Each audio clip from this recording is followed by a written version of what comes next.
Namaskar children, this is Poonam Bagga welcoming you in your maths class. We are studying chapter 5, arithmetic progressions. In our previous video, we learned what is an arithmetic progression or AP in short. We now know that an AP is that list of numbers in which the difference between any two consecutive terms is the same, and we call this same difference as the common difference. Also, if we add this common difference to any of its term, then we get the next successive term. Now, on the basis of all this, we will be doing the first two questions of exercise 5.1. Here it is with question 1. In which of the following situations does the list of numbers involved make an arithmetic progression, and why? Here some real life situations have been given to us. We will be reading them out and then we will be finding some numbers involved in those situations.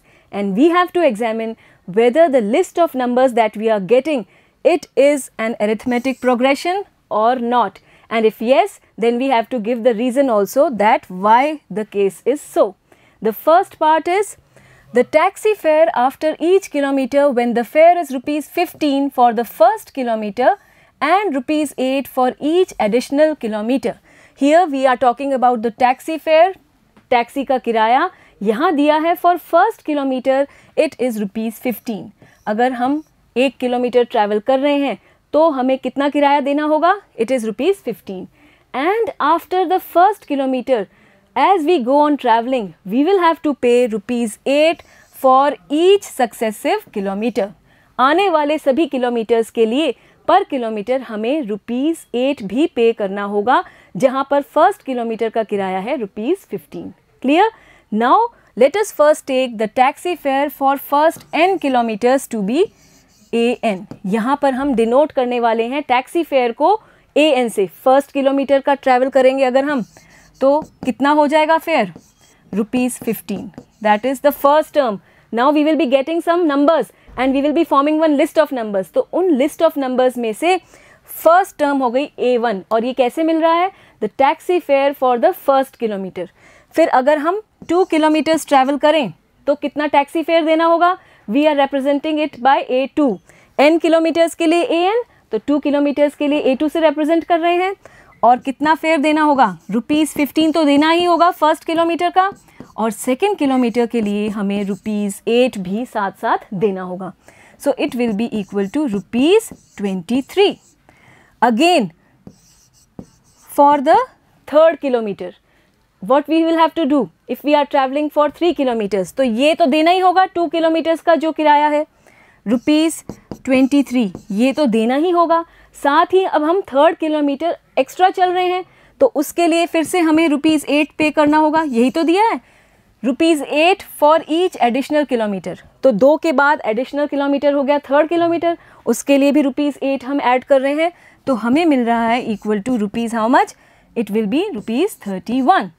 If we travel now 4 kilometers, तो पहले 3 kilometres का कितना है fair?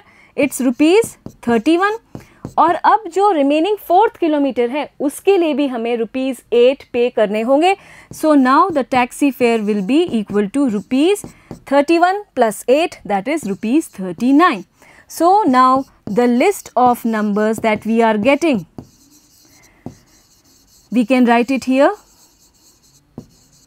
The first term is 15, then the second one is 23, then 31, 39 and so on if we keep on traveling. So is this an AP? Yes, you can see that the difference between any two terms, it is coming out equal to 8. सभी consecutive terms के बीच में difference आ रहा है 8 और इसलिए ये एक AP है. तो ये situation जो numbers हमें बता रही है वो डेफिनेटली एक अरिथमेटिक प्रोग्रेशन है. So we can write here, yes the given list of numbers is forming an AP. Let me make some space. Okay, we take the next one. Here it is, the amount of air present in a cylinder when a vacuum pump removes 1/4 of the air remaining in the cylinder at a time. यहाँ क्या दिया है कि एक cylinder है जिसमें air भरी हुई है, पहली बात। फिर यहाँ पर वैक्यूम पंप से एयर को बाहर निकाला जा रहा है, और एक बार में कितनी एयर निकल रही है? जितनी एयर प्रेजेंट है सिलेंडर में उसी का 1/4 पार्ट निकल रहा है। और तब जो बच गई है हमारे पास एयर सिलेंडर में, उसी को हम यहाँ पर लिखते जाएंगे और देखते हैं कि क्या हमें एक लिस्ट ऑफ नंबर्स मिल रही है और फिर क्या वो एक AP है या नहीं। Let us first right, let the initial amount of air present in the cylinder it be V units. क्योंकि एयर जो अंदर है वो वॉल्यूम को डिनोट कर रही है सिलेंडर के, इसलिए हम इसे कैपिटल V से यहाँ पर डिनोट कर रहे हैं। You can take any other alphabet also, it's up to you. Then the air left in the cylinder after removing 1/4 part. आप देखिए 1/4 part of this V, what will it be? 1/4 of V. ये कैसे निकलेगा? 1/4 of के लिए हम लगाते हैं into, और ये हो गया V. So it will be 1/4 V. ये समझना ज़रूरी है आपके लिए। तो अब हम देखते हैं एयर कितनी बच जाएगी सिलेंडर में। पहले तो थी V यूनिट्स ऑफ एयर, और अब उसमें से इतनी एयर बाहर निकल गई है। यही तो बता रहे हैं कि वी आर रिमूविंग 1/4 पार्ट, तो उसको माइनस कर लेते हैं क्योंकि ये हट गई है। तो अब कितनी एयर बच गई इसमें? Obviously it will B 4V minus 1V, it will B 3/4V। कैसे माइनस कर रहे हैं एक बार देख लीजिए। V माइनस 1/4V, यहाँ पर ये 4V के साथ मल्टीप्लाई हो गया, 4V minus 1V upon 4, 4 minus 1 it will B 3V upon 4। तो वही हमने लिखा है कि जब 1/4 हट गई तो 3/4 ही बचेगी। Obviously it is clear. Now what? Similarly let this be the second case. ठीक है, let this be the first term, let this be the second term. तो अब अगर हम थर्ड टर्म लें, वो कैसे मिलेगी? फिर से जो ये एयर बच गई है सिलेंडर में, इसका 1/4 पार्ट रिमूव हो गया, तो बची हुई कैसे मिलेगी? देखिए अभी है 3/4V एयर सिलेंडर में, इसमें से हम माइनस कर देंगे इसी का 1/4 part, 1/4 part of 3/4V। Minus करेंगे आप कितना मिलेगा? देखिए it will be equal to 3/4V। इसको कॉमन ले लेते हैं और क्या मिलेगा? यहाँ से ये तो 1 और ये तो बाहर चला गया, यहाँ आ गया 1/4। So this is again equal to 3/4V into 3/4। ठीक है, इसको आप सॉल्व करेंगे फिर से 3/4 आएगा। So this will be equal to 3/4 whole square V, और we can say it as 9/16V। अब इतनी एयर बच गई है सिलेंडर में। इसके बाद अगर फिर से हम वैक्यूम पंप से एयर निकालते हैं तो वो कितनी निकलेगी? इस रिमेनिंग एयर का 1/4 पार्ट। और तब सिलेंडर में कितनी एयर बच जाएगी? Let me right it here, A4 after the 4th stroke of removing the air by the vacuum pump, it will B how much? पहले अभी एयर कितनी है? 9/16V। अब इसमें से हम निकाल रहे हैं 1/4 part of this remaining air, इसका 1/4 part. This will be equal to 9/16V। इसको कॉमन ले लेते हैं और क्या मिलेगा यहाँ से? 1 minus 1/4। So this will be again equal to 9/16V into 3/4। इसको सब्ट्रैक्ट करेंगे तो 3/4 मिलेगा। This will be equal to 27/64V। तो आप यहाँ क्या देख रहे हैं कि हम 3/4 को मल्टीप्लाई करते जा रहे हैं। यहाँ भी मल्टीप्लाई किया, यहाँ भी मल्टीप्लाई किया, तो क्या हमें एक AP मिल रही है? First we write the list of numbers, the list of numbers involved here in this situation is, let me just demarcate everything. It will be first case volume is V, then the second case the volume was how much? 3/4V. Then the third case we got 9/16V. Then in the fourth case 27/64V, and so on.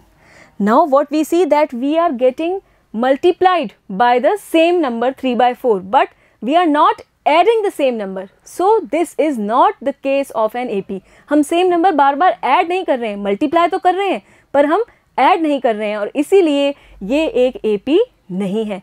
So we can write here again the list of numbers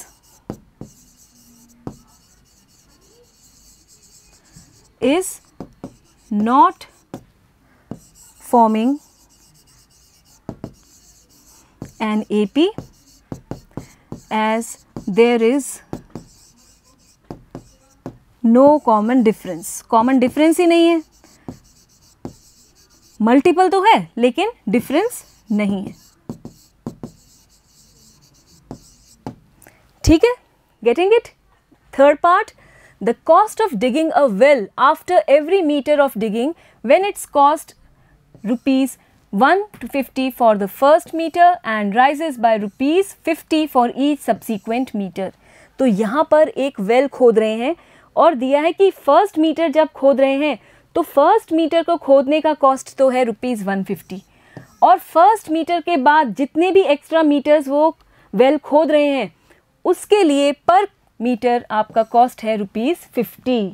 तो अब हमें numbers मिलेंगे, कैसे मिलेंगे? For each metre we will be getting one number, one cost, and then we will be seeing whether the numbers form an AP or not. Let us write. Let the cost of digging the well for first n meters be AN. तो यहाँ पर हमने A1, A2, A3 उनको define कर दिया है कि n metres के लिए कॉस्ट है AN. तो फर्स्ट मीटर के लिए कॉस्ट क्या हो जाएगा? A1 और ये है rupees 150. The cost for the first meter, for digging the first meter of the well. अब अगर हम 2 मीटर्स डिग आउट कर रहे हैं, खोद रहे हैं, तो कितना कॉस्ट हो जाएगा? फर्स्ट मीटर के लिए तो होगा रुपीज़ 150 और फिर सेकेंड मीटर के लिए हमें पे करना होगा रुपीज़ 50. तो ये हो गया rupees 150 plus 50 that is 200. Then if we take the digging up to 3 metres, 3 metre अगर खोद रहे हैं तो फर्स्ट मीटर के लिए 150, सेकेंड मीटर के लिए 50 और थर्ड मीटर के लिए भी 50 रुपीज़. या कह लीजिए कि 2 मीटर्स के लिए तो कॉस्ट है रुपीज़ 200 और थर्ड मीटर के लिए भी अलग से हमें रुपीज़ 50 देना होगा. तो कॉस्ट हो जाएगा टोटल रुपीज़ 250. और अगर हम 4 मीटर्स डिग आउट कर रहे हैं तब हमें पे करना होगा 3 मीटर्स के लिए तो रुपीज़ 250 और फोर्थ मीटर के लिए हमें रुपीज़ 50 एक्स्ट्रा पे करना होगा. It will be equal to rupees 300. तो अब बताइए ये नंबर्स हो गए 150, 200, 250, 300. क्या हमें एक AP मिल रही है? Just have a look till I right that the list of numbers is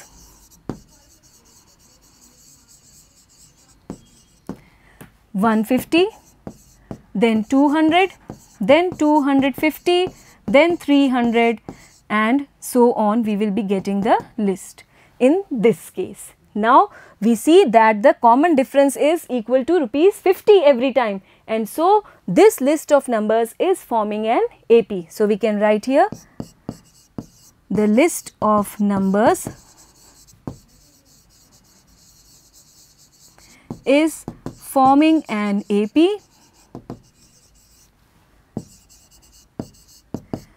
with common difference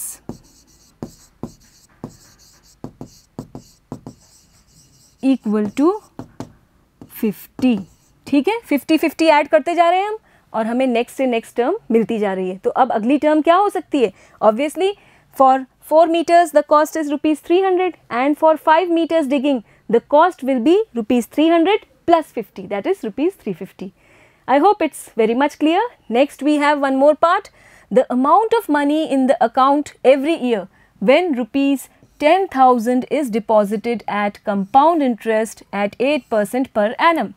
यहाँ पर बात हो रही है compound interest की और इसका फॉर्मूला क्या होता है? देखिए आप, if rupees P is deposited in the account at compound interest at the rate of R% per annum for n years. Per annum means for one full year the rate of interest is R% and here the time is n years. Then the amount is given as A equal to P into 1 plus R upon 100 raised to power n. ठीक है, तो अब अगर हम amount की बात करें, account में कितना अमाउंट होगा, तो आफ्टर 1 ईयर कितना होगा, यहाँ पे पावर 1 हो जाएगी। आपका प्रिंसिपल यहाँ दिया है 10,000 और रेट आपको दिया है 8%। So amount after n years, let it be an। ठीक है, हम ये मान रहे हैं। तो अब A1 क्या हो जाएगा, amount after 1 year, it will be 10,000 into 1 + 8/100 raise to power 1 हो जाएगा। ठीक है, आफ्टर 1 ईयर। इसी तरह से अगर हम अमाउंट निकालें आफ्टर 2 ईयर्स तो वो कितना हो जाएगा, 10,000 into 1 + 8/100 raise to power 2। Amount after 3 years, it will be 10,000 into 1 + 8/100 raised to power 3. So every time what we see that we are multiplying this 1 + 8/100 every time.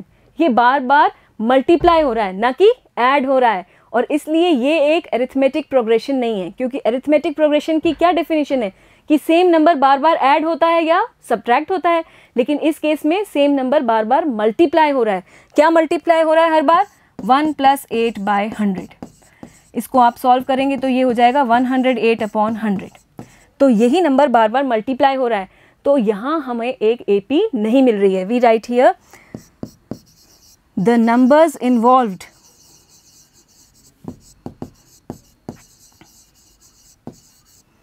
are not forming an AP.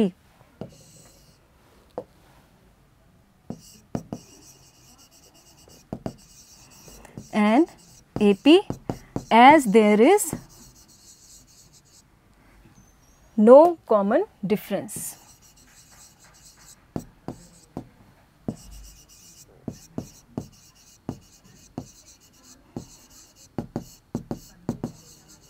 I hope it is clear.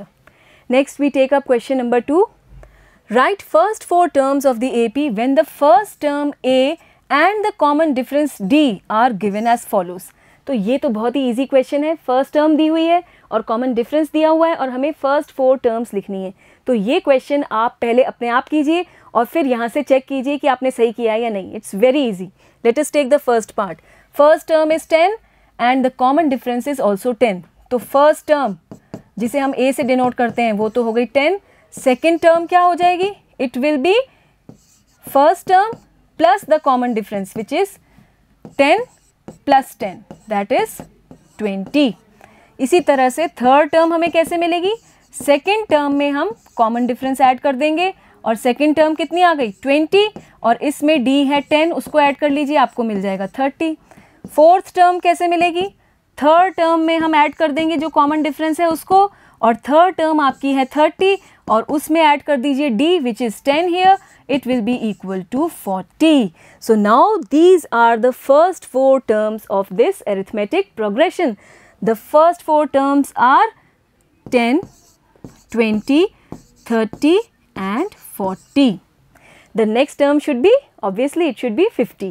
Now we take the second part. Here A is -2 and D is 0. So the first term here, it is A itself, that is -2. Second term कैसे मिलेगा, -2 में आप add कर दीजिए 0, it will be -2. Again if we add 0 to the second term, so we get the third term which will be again -2. So what we see that every time since we are adding 0, the value remains unchanged and all the terms are same. So the first 4 terms are again -2, -2, -2, -2. It's very easy. Then we have A is 4 and D is -3. Let us write here the first term. It is A itself, that is 4. Second term कैसे मिलेगी, इसमें आप common difference जो है उसको add कर लीजिए। समझ रहे हैं ना आप, फर्स्ट टर्म में कॉमन डिफरेंस ऐड कर लीजिए तो आपको सेकेंड टर्म मिल जाएगी। This will be equal to 4 - 3 क्योंकि प्लस माइनस हो जाएगा minus, this will be equal to 1। Third term की बात करें तो वो कैसे मिलेगा, सेकेंड टर्म में हम फिर से ये कॉमन डिफरेंस ऐड कर देंगे। सेकेंड टर्म है 1 और उसमें ऐड कर दीजिए D की वैल्यू जो है -3। This will be equal to 1 minus 3 that is -2। इसके बाद फोर्थ टर्म कैसे मिलेगी, थर्ड टर्म लिखेंगे और उसमें ऐड कर देंगे common difference. This will be equal to -2 -3 plus minus again is minus, this is equal to -5। और इससे हम इजीली फर्स्ट 4 टर्म्स लिख सकते हैं, 4 then we have 1 then we have -2 and then -5. So this is the solution. Next we have a as -1 and d is equal to 1/2.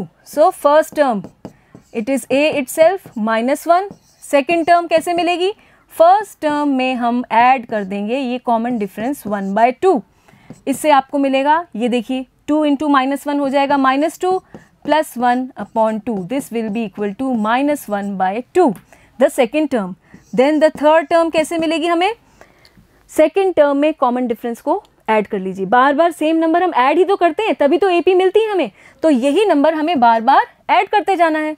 -1/2 हो गई second term और इसमें ऐड कर दीजिए आप 1/2, -1/2 प्लस 1/2 दोनों कैंसिल होके हो जाएगा 0। फोर्थ टर्म कैसे मिलेगी, थर्ड टर्म में हम ऐड कर देंगे ये कॉमन डिफरेंस और 0 में 1/2 ऐड करो, 0 में कुछ भी ऐड करो वही मिलेगा, so it will be equal to 1/2। It's easy. Now the first 4 terms of the AP are, first one is -1, then -1/2, then we have 0 and then 1/2. Okay, it's interesting. This is the fifth part, -1.25 and D is -0.25. So first term it is A itself -1.25. अब second term कैसे मिलेगी, first term में ही common difference को हम add कर देंगे, -1.25 में add करेंगे -0.25 और ये हो जाएगा -1.25 प्लस माइनस विल बी -0.25। कैसे ऐड करेंगे, 1.25 और 0.25 ऐड कर लीजिए, it will B 10, here 5 and here 1. So it will be equal to -1.50. This is the second term. फिर हम लेते हैं थर्ड टर्म, ये कैसे मिलेगा, सेकेंड टर्म में हम फिर से ऐड कर देंगे ये common difference -0.25. This will be equal to -1.50 -0.25. On adding we will get it as -1.75. ठीक है, पॉइंट के नीचे पॉइंट रखते हुए इस तरह से आप ऐड कर सकते हैं। Then the fourth term it will be third term plus the common difference -1.75 plus -0.25 add कीजिए, it will be -1.75 plus minus will be -0.25. On adding we will get it as -2.00. So now we can easily write the four terms, -1.25, then we have -1.50, then -1.75 and then -2.00 or simply -2. So these were the first two questions of exercise 5.1. I hope you enjoyed solving these questions. In our next video, we will take up the remaining questions of the same exercise. Before we take it, do these questions once yourself. Okay? Goodbye.